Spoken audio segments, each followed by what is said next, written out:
साथियों नमस्कार।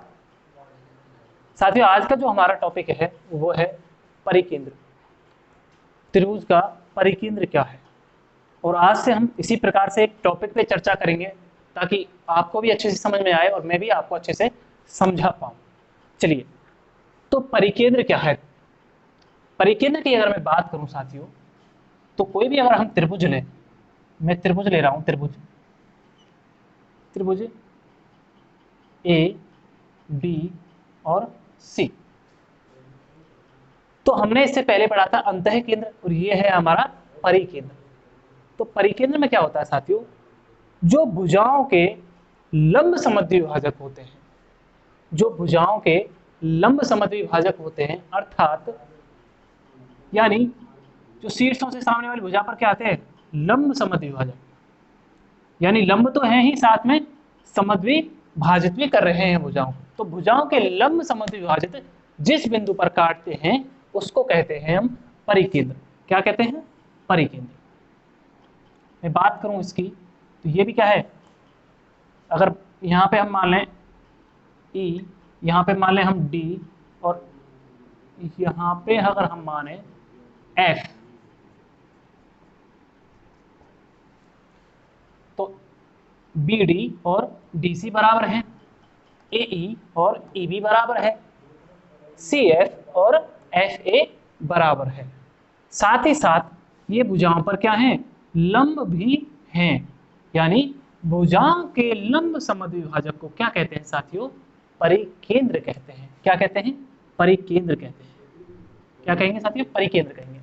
अब इस परिकेंद्र की एक प्रॉपर्टी होती है कि ये जो परिकेंद्र है, ये जो परिकेंद्र है, ये साथियों शीर्षों से समान दूरी पर स्थित होता है। किससे? शीर्षों से, शीर्षों से समान दूरी पर, समान दूरी पर स्थित होता है। ये बड़ा महत्वपूर्ण तथ्य है जो परीक्षाओं में ऐसे ही पूछ लिया जाता है। ये दूरी, ये दूरी और ये दूरी, ये इन तीनों शीर्षों से समान दूरी पर है, परिकेंद्र। इसके अलावा त्रिभुज के इन तीनों शीर्षों से गुजरने वाले, तीनों शीर्षों को टच करते हुए गुजरने वाले वृत्त को ही हम क्या कहते हैं साथियों, परिवृत्त कहते हैं। क्या कहते हैं? परिवृत्त कहते हैं। क्या कहेंगे? परिवृत्त कहेंगे। साथ ही साथ में बात करूं, इस परिवृत्त की त्रिज्या को हम क्या कहेंगे, परित्रिज्या कहेंगे। इस परिवृत्त की इस त्रिज्या को हम क्या कहेंगे, कहीं से भी नाप सकते हैं। देखो ये भी त्रिज्या है इसकी, और ये भी एक त्रिज्या है, इसीलिए तो दूरी समान है, क्योंकि वृत्त की त्रिज्या तो समान होती है। अगर ये r है तो ये भी r है और ये भी r है। और परित्रिज्या को हम किससे दर्शाते हैं, बड़ी r से। किससे दर्शाते हैं? बड़ी r से। परित्रिज्या। क्या साथियों? परित्रिज्या। तो इस परिवृत्त की त्रिज्या को ही परित्रिज्या कहते हैं। आगे बात समझ में आए क्या? अब अंतः केंद्र में क्या था, अंतः केंद्र में क्या, कोणों के समद्विभाजक का कटान बिंदु था। और परिकेंद्र में क्या है, परिकेंद्र साथियों भुजाओं के लंब समद्विभाजकों का प्रतिच्छेद बिंदु क्या कहलाता है, हमारा परिकेंद्र कहलाता है। अब परिकेंद्र जो है हमारा, वो शीर्षों से समान दूरी पर स्थित होता है। साथ ही साथ जो हमारा शीर्ष हैं, जो हमारे शीर्ष हैं, इन तीनों शीर्षों को टच करते हुए जो वृत्त है, उसे हम, जो वृत्त यहाँ खींच रहे हैं हम, इस वृत्त को हम परिवृत्त कहते हैं।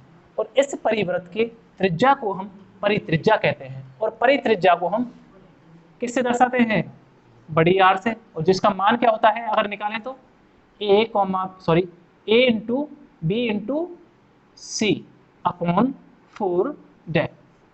अब जहां पर ए बी सी क्या है, यहाँ पर ए बी सी क्या है, भुजा, भुजाओं की लंबाई क्या है, ए बी सी है।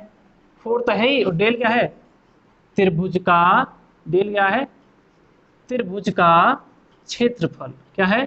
त्रिभुज का एरिया या क्षेत्रफल। क्या है? त्रिभुज का क्षेत्रफल।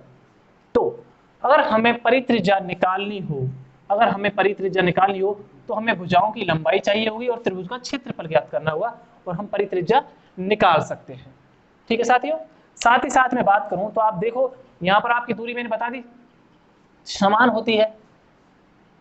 ओ ए क्या है, ओ ए बराबर ओ बी बराबर ओ सी, क्या है ओ सी इक्वल टू कितना है परित्रिज्या आर।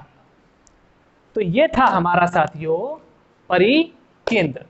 परिकेंद्र में मैं आपको फिर से एक बार लास्ट बता देता हूं, भुजाओं के लंब समद्विभाजक के प्रतिच्छेद बिंदु या कटान बिंदु को परिकेंद्र कहते हैं।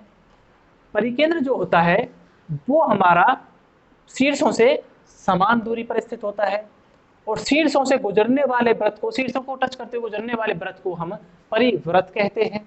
साथ ही साथ इस परिवृत्त की त्रिज्या को ही हम परित्रिज्या कहते हैं। इस परित्रिज्या को हम बड़ी आर से दर्शाते हैं और आर बराबर क्या होता है ए बी सी अपॉन 4 जहां ए बी सी त्रिभुज की भुजाएं हैं और डेल हमारा त्रिभुज का क्षेत्रफल है। ठीक है साथियों, तो आज की क्लास हम यहीं कंप्लीट करते हैं। जय हिंद जय भारत। इसी प्रकार की और शॉर्ट वीडियोस हम आपको लाया करेंगे और आज से ऐसे ही शॉर्ट वीडियोस में आपको मैं पढ़ाऊंगा ताकि अच्छे से मैं आपको टॉपिक बता सकूं और आपको भी इंटरेस्ट आए। ज्यादा लंबा अगर वीडियो खिंच जाता है तो आप भी लोग नहीं देखते हैं। चलिए मिलते हैं नेक्स्ट वीडियो में। जय हिंद जय भारत।